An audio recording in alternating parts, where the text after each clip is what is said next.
Nehemiah mobile గేమ్స్కి బాగా అలవాటు పడ్డాడు. చిన్నగా కాదు, కాస్త ఎక్కువగానే. అమ్మ పిలిచినా అతనికి వినిపించేది కాదు.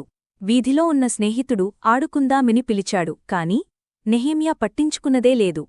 అంతేకాదు, అమ్మమ్మకు సహాయం చెయ్యాలన్న ఆలోచన కూడా రాలేదు.